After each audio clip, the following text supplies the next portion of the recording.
Did you ever wonder how gas stations came to be? Were they originally a local hometown get-together place where one could go to gather up some groceries, pertain in some local gossip, and grab some gas before heading back home? Did these small one-stop roadside places collapse to the ever-rising big city gas stations from the major oil conglomerates of the day? Hi, I'm Ken Smith, and I want to share with you a collection of vintage photos and a bit of history as we look at the evolution of the gas station.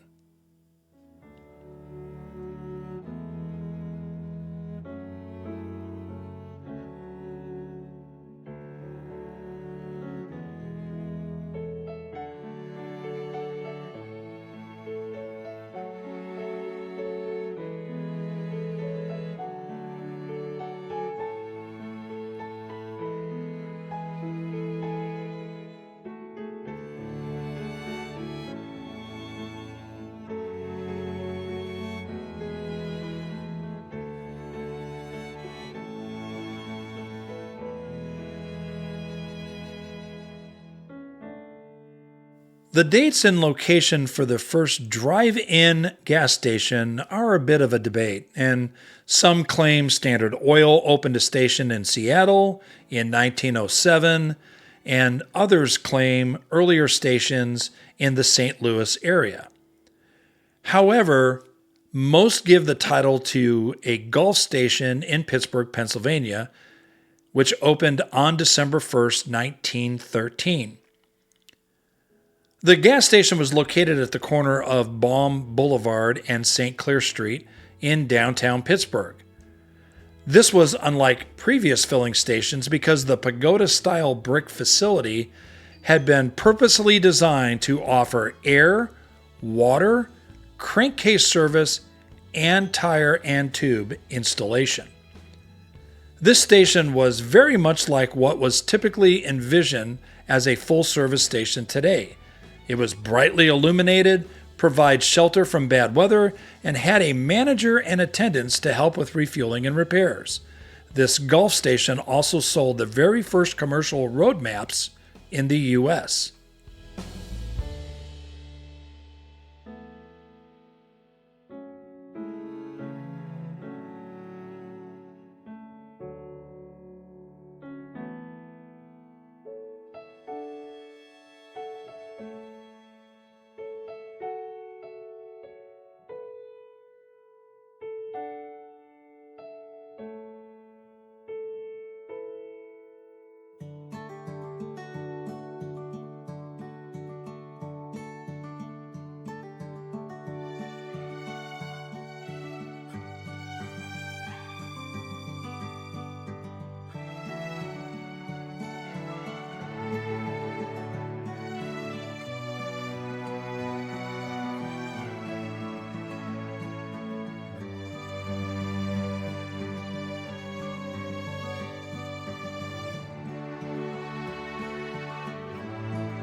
Gas stations developed after Henry Ford put the world on wheels with his famous Model T car. More automobiles on the road meant that there was a greater demand for these new convenience stores that sold gasoline, as well as the other needed lubricants and service that might be required. You see, prior to that, the automobile and its development was still relatively new, and fuel and motor oil was only available at the local pharmacies or hardware stores in town.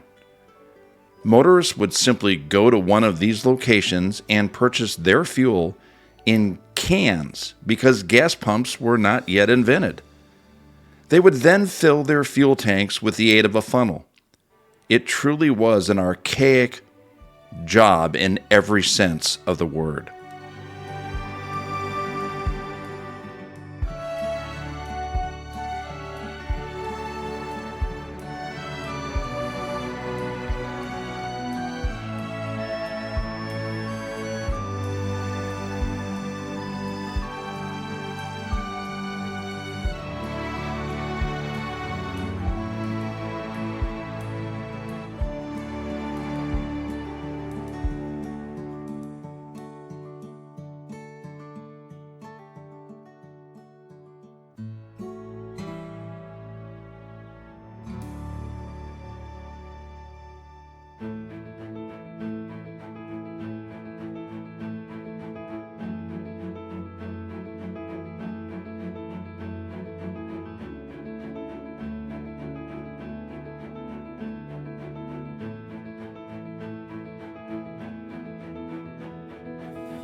Now, things really changed when the kerosene pump was invented. This streamlined the process of purchasing gasoline and made it much safer to fill fuel tanks. Beginning around 1905, motorists could get gas at filling stations, which was what motorists called Bowser's self-measuring gasoline storage pump. This was a step up from the bucket and funnel method for refueling. With these early hand pumps, one pump on the handle equaled 1 gallon of fuel. Attendants could lock that pump when they weren't present.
The automobile industry was no different in noticing the need and the potential profit for selling gasoline.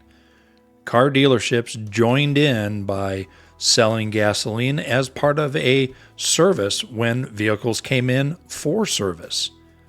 Dealerships began selling gasoline in the early 1920s, and this continued right up until World War II.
A few dealerships did manage to sell gasoline after World War II, but eventually they stopped selling gas because of the larger gas stations that were popping up all across the country.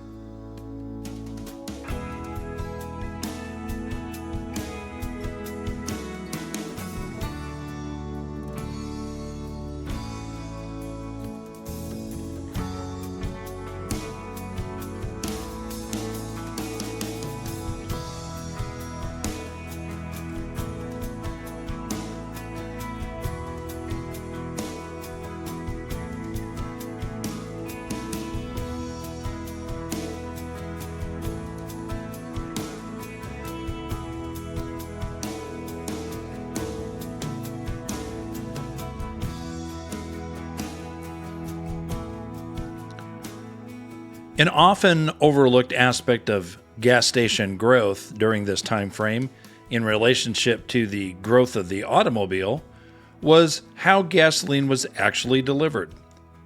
One would think that gas was just delivered by gas trucks, but that was not always the case. You see, during the early stages of the automobile, only elite people had them. So gas was often delivered by horse and wagon. It strikes me somewhat funny that the horse was serving an industry with its inevitable replacement, but I guess fate doesn't come without a sense of irony sometimes.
As the industry grew, service trucks were designed and built.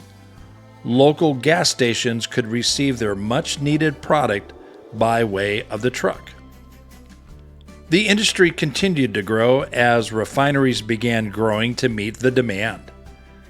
Those had gasoline transported to major distribution centers by way of the railroad. Once delivered, gasoline would be delivered from the distributor to the end user by way of truck.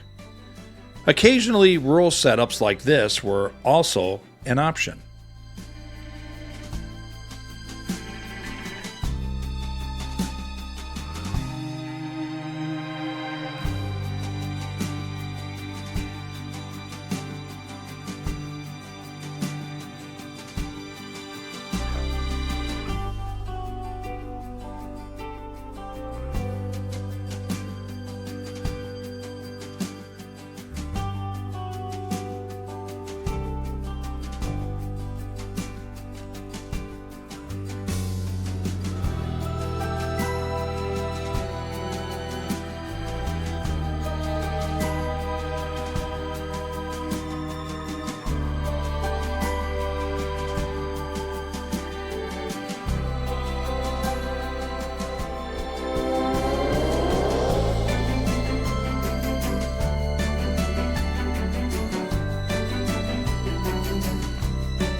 With the increase of the automobile, a demand for gas stations increased as well. By 1929, there were more than 143,000 gas stations across the United States, and major oil companies owned a majority of them. These companies sold their branded fuel at company-owned stations, and they also distributed their fuel to other independents who could sell it as an unbranded fuel. From the very beginning, an attendant filled the gas tanks for the traveling motorists. They also washed windshields, some checked oil levels, and even tire pressure. Station numbers only continued to grow, and by 1933, there were 170,000 gas stations across the U.S. Those numbers increased, and by 1940, there were 231,000 gas stations.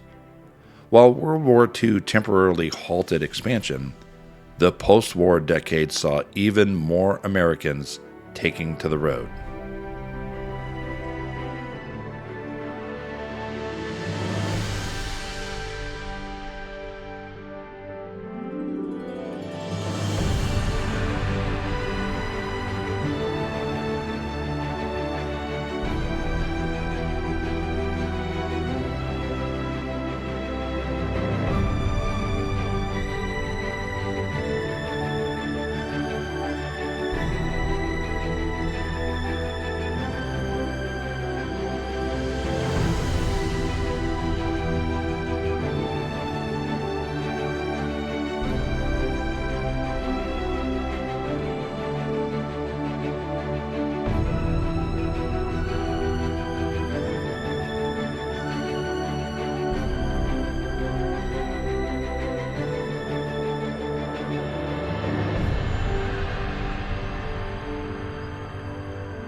World War II also brought changes to gas stations.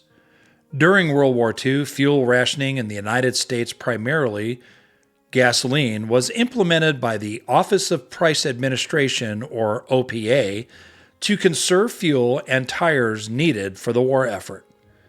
Drivers were issued windshield stickers, and they were categorized by letters, with A being for most drivers, indicating how much gasoline they were allowed to purchase per week based on their occupation and need. The A stickers generally allowed for the lowest amount of fuel rationing, and this system included ration coupons that had to be presented when buying gas at a station. Drivers received those windshield stickers with letters A, which was the general public, B, essential workers, and C, critical professions, which determined their gasoline allowance per week. If you had an A, you were restricted to only 4 gallons a week. So you better plan your trips accordingly.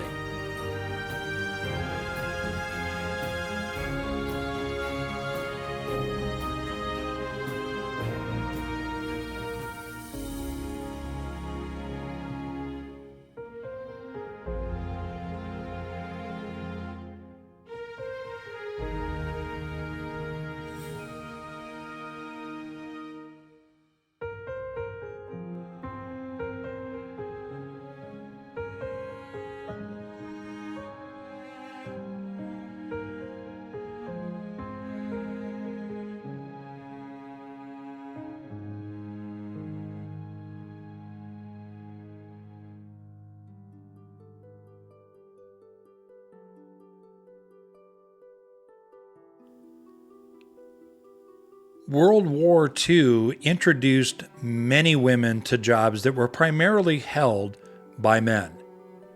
Female gas station attendants was one such job. The ladies who worked at these facilities were commonly referred to as gas girls and were a significant part of the workforce, as many men were drafted to fight, opening up new job opportunities for women in traditionally male dominated roles, which included working at gas stations. They performed tasks like pumping gas, checking tire pressure, and cleaning windshields. Some service stations even had them performing light maintenance service such as lube and oil changes. With a large portion of the male workforce serving in the military, women were encouraged to take on jobs previously held by men, and that job included gas station attendant roles. Some women encountered social stigma or discrimination due to their new roles in a male-dominated industry. However, after World War II, those women helped pave the way for a second shot at self-service gas stations.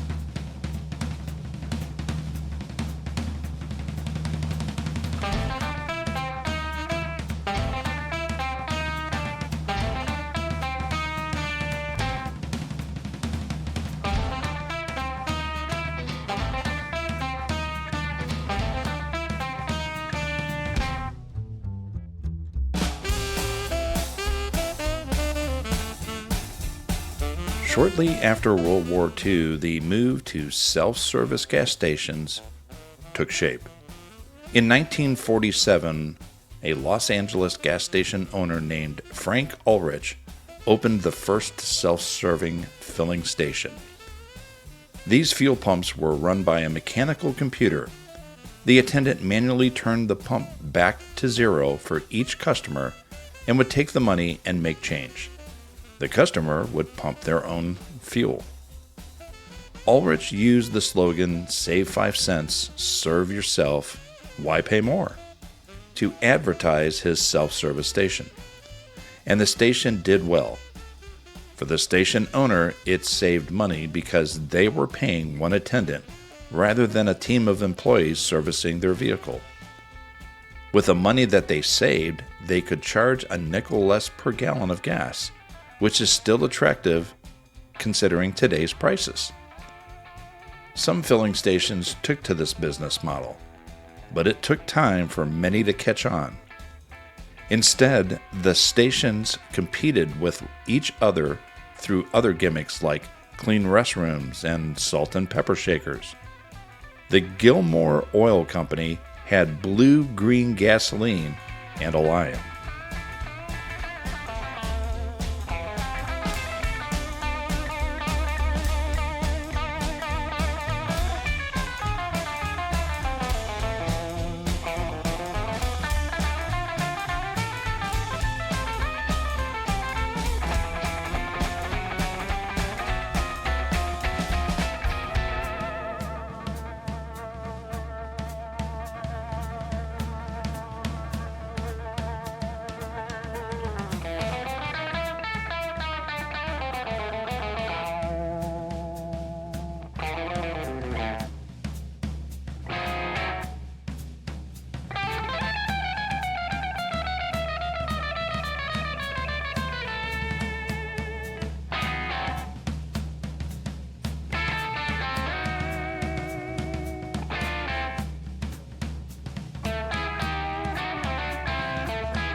Self-serve gas stations completely changed in 1964 when an inventor by the name Herb Timms designed a system that enabled an attendant inside the store to activate the pumps outside.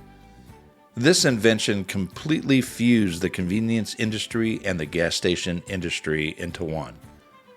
Businesses had the facility and could sell gasoline without the cost of labor. Expansion of the system took quite a while to implement, though.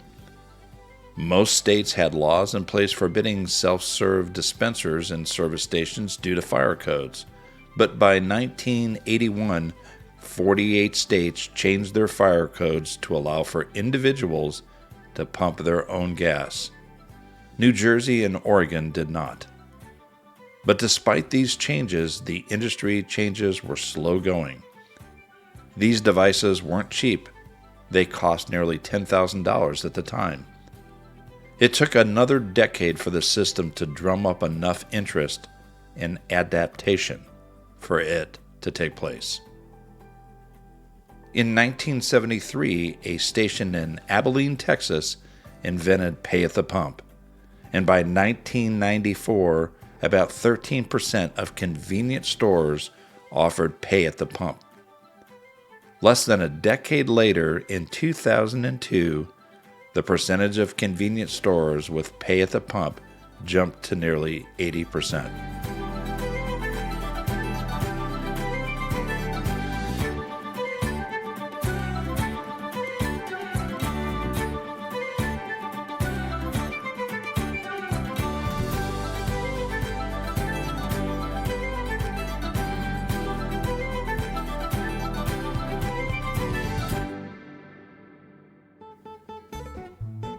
From the early stages of the gas station, building designs were considered by marketing gurus to attract customers to their products. This was especially true when it became more and more popular for automobile travel. Even Franklin Lloyd Wright entered into the mix and designed this one. One of the most popular ideas was to incorporate aircraft into the overall design. This gas station suspended the aircraft with a cable so that it would appear as if it was getting ready to land to purchase fuel. This picture shows a self-concocted aircraft that was served as the station building. But the most common use of aircraft and building design was to use the wingspan of the plane to shield customers from the elements. The easiest way to do this was to just position the aircraft on the ground.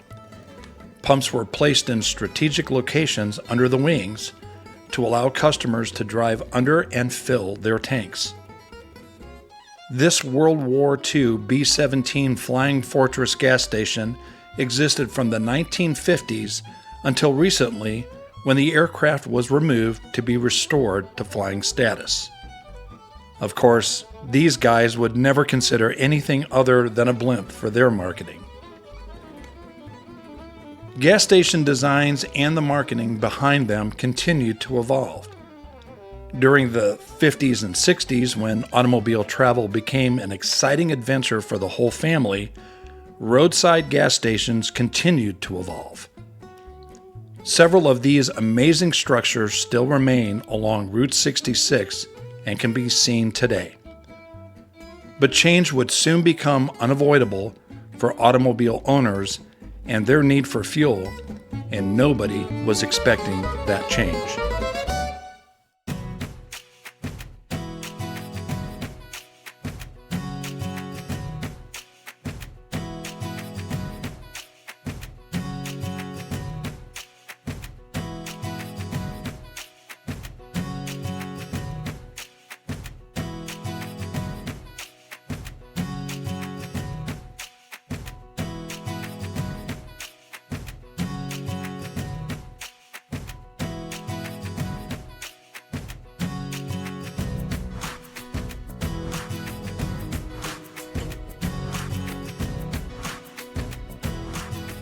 The 1970s brought another evolution to gas stations.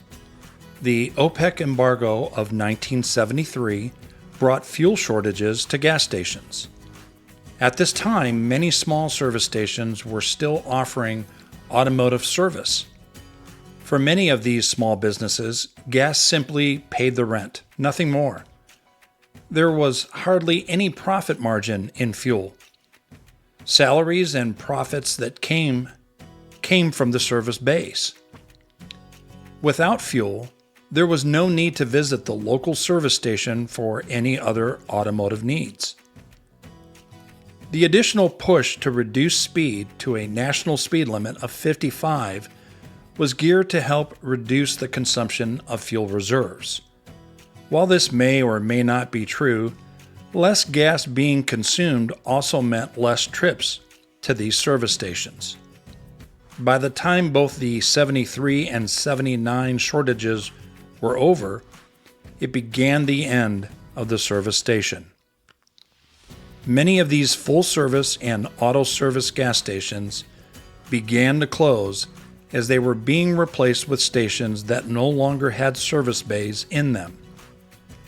For others that closed, they became memories as the buildings were scrapped and replaced with another building. Others escaped the wrecking ball and were repurposed into coffee shops, restaurants, or other novelty stores. Today, the ones that do remain standing are a gentle reminder of what grand buildings they once were and the services that they once provided.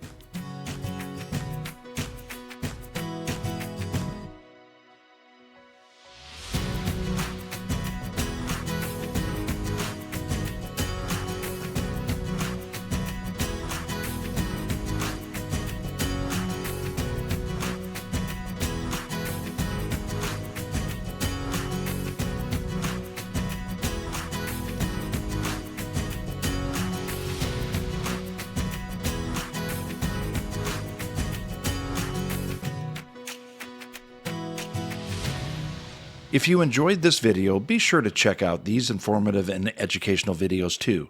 Have a wonderful day, and most of all, y'all be blessed.